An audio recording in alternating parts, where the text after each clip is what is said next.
I don't really need to. I never actually saw for anything. Anything in English. To see. What would be really good?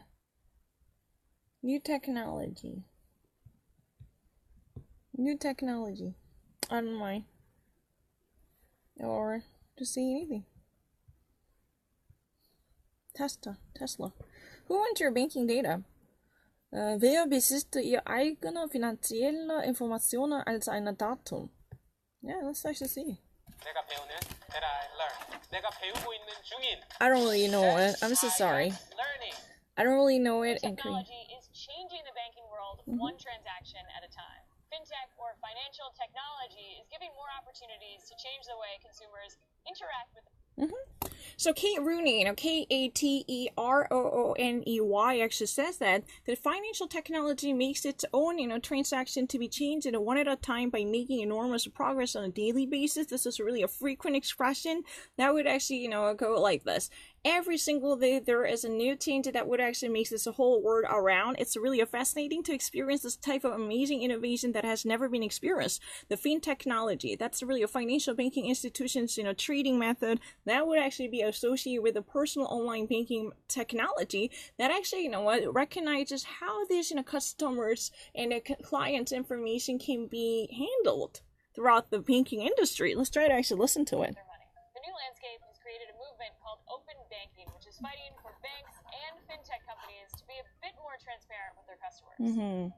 Plaid is one of the fintech unicorns leading this movement by changing the way that banks communicate with fintech companies. It gives consumers complete access to all of their financial data at their fingertips. The interesting key to this new era, though, is that we are seeing players who are operating to create new infrastructure that will be relevant in the world of banking and big data and artificial intelligence as we go forward.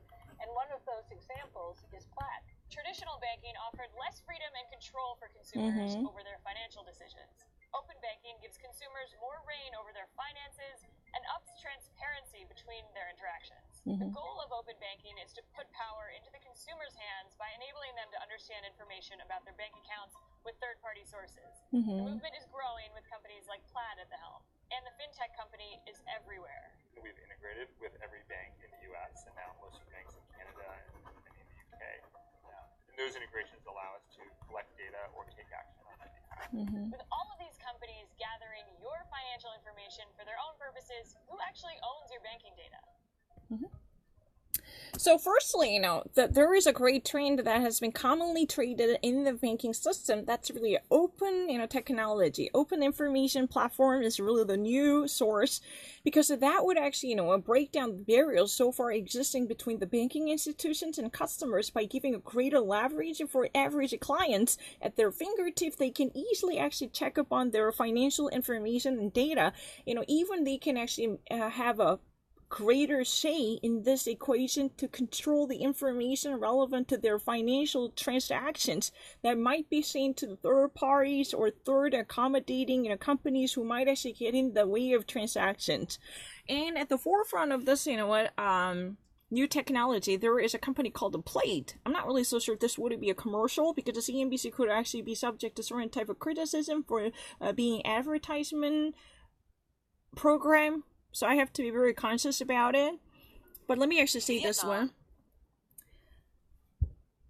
So according to the platform, the open data system actually gives much helpful power for regular customers like you and me would actually know much more about the transparent data. If you ever actually transfer your money to a certain party, then you would actually, check that out. Or if you can actually, swipe your credit card and plastics, then you can actually learn much about the transaction. Who would actually take the money? Who would actually receive the financial information relevant to your banking accounts or bank services or your, fintech information. This kind of relevant, control would it be greater in a greater portion, normally actually be controlled by the bank industry. But finally, thanks to the help of The Plate, according to the CEO of The Plate, Jack Parrott, Zachperret, Jack Parrott, who actually says that, so far the traditional system would actually give a greater power to the bank industry, but this would actually, bring out the justice in terms of control over the financial information. That would actually, open up a new door and a platform to customers who can actually, overview every single step of their transactions that would be actually conducted by them. If you ever actually give an approval for your transaction, then this records, including your identification as well as a recognition or fingerprints in the financial system, can also be recognized easily and smoothly. This type of data forensics can be available at your fingertips. If you're actually having your smartphone, you simply download the application to check up on every part of a movement.